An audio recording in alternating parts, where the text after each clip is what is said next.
Hey, what's going on, Archons? Welcome to a video which is my first one post World Championship slash KeyForge celebration. And I got a bunch of videos I got to make right now. But coming up will be my Menagerie deck because I have just one that I opened actually, and I have another one from my short losing streak. And then, of course, I will also do a video on my last chance qualifier deck, which did help me get a spot to allow me to play in the World Championships. So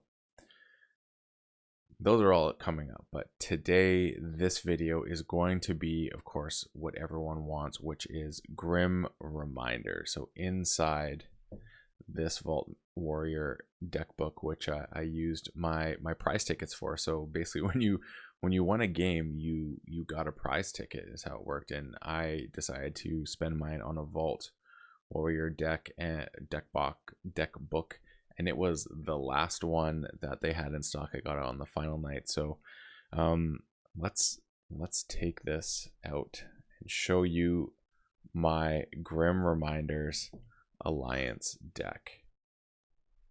And of course, I had to put some Star Alliance in there because y'all know I like Star Alliance. So my deck had a Badge of Unity, Event Horizon. So discard cards from the top of your deck until you discard an action card or run out of cards. If you discard an action card this way, play that card. Very cool. And then a Lieutenant Commander Trigon, Pentacorder. This creature gains your opponent's keys, cost +1 for each house represented among friendly creatures. So quadricorder, but you put on your own creatures. And then this guy here, I like this. Calm Officer Palik. So it's versatile, meaning it can be used as if it belonged to the active house. So you essentially can use it every turn.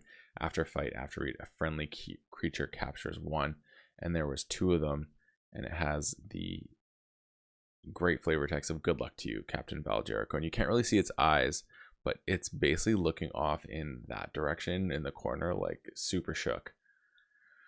Then I had a Lieutenant Halasta with a discard pip. After reap, stun a creature, scrap, stun the most powerful enemy creature. So that's pretty cool. I was really bad at using scrap effects, I have to say. Utilizing discard icons and getting a scrap ability and choosing those to be what you got rid of. I was just really bad at utilizing that, but maybe for good reason. This was sick. Oh, excuse me. Modular Exoskeleton. So this creature gets +4 power. Then at the beginning of your turn, you may return Modular Exoskeleton from your discard pile to a hand. And it has a capture pip. How sick is that? So this card I really enjoyed, and it put in a lot of work. Then we have Perimeter Alarm. Use a friendly non-Star Alliance creature. If you're haunted, archive Perimeter Alarm. I actually really like this card. This card's pretty sick. And then Rogue Operation, we're familiar with this one. Strength from Diversity. Each friendly non-Star Alliance creature captures 1. This never went off for me, like not even one time. Triangulator Newsome. Deploy after reap. If you are haunted, move each ember from Triangular Newsome's neighbors to your pool. I mean, with the Palex, this seemed like it would be really good. I never got good use out of it though, but I think this is going to be a solid card. Then moving into my next house, which was Brobnar. I had a Barehanded Countryside Crusher. So after fight, if your opponent is haunted, you may ready and fight with a neighboring creature, and then scrap, ready and fight with the least powerful friendly creature. So this was really good. I never got to really use it. He was just a 8 power big boy for me. There's Cannon in my deck. A Earthshaker with 2 discard pips. Destroy each creature with power 3 or lower. This was great. Blunderbore. Such a sick card. After fight, if you're haunted, your opponent loses 2. Otherwise, your opponent loses 1. Headhunter. You love to see it. Heavyweight Morik. So splash attack 2. And if you scrap, deal 2 damage to a friendly creature and 2 damage to an enemy creature. And those were 3 of those. So big bodies. Then Ornar Skullface. Assault 3. And then a scrap. Deal 3 damage to a creature. Not that great, but I mean, could be good because it's basically out of hand damage with the discard pips. And then a Shock Herder, which was amazing, ready and fight with a neighboring creature. Yeah, Blunderbore, Shock Herder were sick, and then you can even go further by doing this. If your opponent is haunted, you may ready and fight with a neighboring creature. So you could daisy chain that. And then of course there was this guy, but I never really used this guy to fight, but still it was there. And then lastly, there was a Thunderdell. If you are haunted, Thunderdell gains splash attack 5. And here's what you all wanted to see, Geistoid. Yes, I got actually Geistoid in all 3 of my decks that I opened, which was amazing because I was really excited to see them. And let me go through this because it's without a doubt that Geistoid was the cornerstone of this deck. So Singing Scythe. While you are haunted, you may return Singing Scythe from your discard pile to your hand. This creature gains After Reap. If you're haunted, purge a card from a discard pile. Then we had Be Our Geist. Amazing, especially with the little candelabra there. Choose a creature in any haunted player's discard pile and play that creature as if it was in your hand. Sick. Boo. Discard the top 10 cards of a player's deck. I.e. this says basically if you're not haunted, you are now. So that's pretty cool. Ecto Charge, you love to see a cool fact about Ecto Charge. So Ecto Charge was an anomaly in Winds of Exchange, and it was printed. Forge a key at plus 20 current cost, reduced by 1 to a minimum of 6 for each card in your discard pile. If you do, purge Ecto Charge. Now this one got rid of that. So basically, your keys can go down to nothing. So if you have 26 cards in your discard, this card is free. Or a key is free. Love it. Hallowed E Festival. Discard the top 5 cards of your deck. For each Geistoid card discarded this way, a friendly creature captures 1. Remember, there was that great card in Star Alliance that said you could move captured Ember from your discard pile to your pool. Or was it captured or just Ember from a creature? So that's pretty sick with that. Then it had a Haunted House. At the start of your turn, if you're not haunted, discard the top card of your deck. Omni, if you're haunted, game 1. 2 of them. So that means I was always haunted. Like I stayed haunted. Like I was spooky out there in this tournament. So I was able to pretty much game 2 Ember every turn with Haunted House. It was amazing. In here somewhere, if you are haunted, archive 2 cards from your discard pile. Otherwise, discard the top 5 cards of your deck. This card is actually bonkers.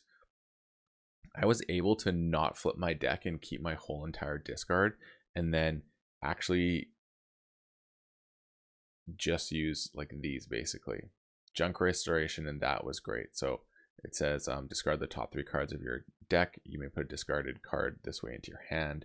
Then Mehmet, play, archive the top card of your discard pile. Yeah, I could loop Mehmet, and in here somewhere it was amazing. And there's 2 Mehmets. So play, destroy, archive the top card of your discard pile. And then Touchstone, after if you're haunted, draw 2 cards. Otherwise, discard the top 2 cards of your deck. So sick. Like seriously, Geistoid is so much fun. Being able to utilize your discard pile in just such an effective way is the coolest thing. It's like efficiency on another level. Mehmet and the In Here Somewheres really put in work for me, and I was able to do some really cool things. What else did I have? So that was my deck, but some of the cool things I didn't talk about was Star Alliance just like put in work. It just had these little things, like having a versatile creatures, 2 of them, so you could use it on any house, was insane. Especially with this to keep certain creatures I wanted on the board. But the really cool thing that I don't know if everyone noticed is there is 1, 2, 3, 4, 5, 6, 7, 8, 9, 10 Brobnar creatures, and they are big creatures. So they put in work, and once there was a game where I just literally got out Brobnar and just won because they were so oppressive having that many Brobnar creatures on the board. They were hard to take out. Then the other games really revolved around getting my Geistoid out and just abusing being haunted and the stuff there. Because look, there's like quite a few pips in Geistoid, not to mention double haunted. So yeah, this deck was a lot of fun. I'm really excited for Grim Reminders. I think it is going to be an amazing set, and I hope you enjoyed getting to see some of the cool stuff here. BR Geist is so good. Yeah, double Haunted House though. Are you kidding me? So good. But don't sleep on In Here Somewhere. Like actually so good. So good. In Here Somewhere 1 turn, and then Mehmet the next to get it into your discard right afterwards, or archived right afterwards, means you're archiving 3 cards from your discard was just insane. Like another junk. Oh, the way you could just do some bananas things. It was really cool. Hope you enjoyed this, and I hope you're excited for Grim Reminders, because this little taste I got was ridiculous. And as always, folks, may your ember never be stolen and your keys forged promptly. Have a good one.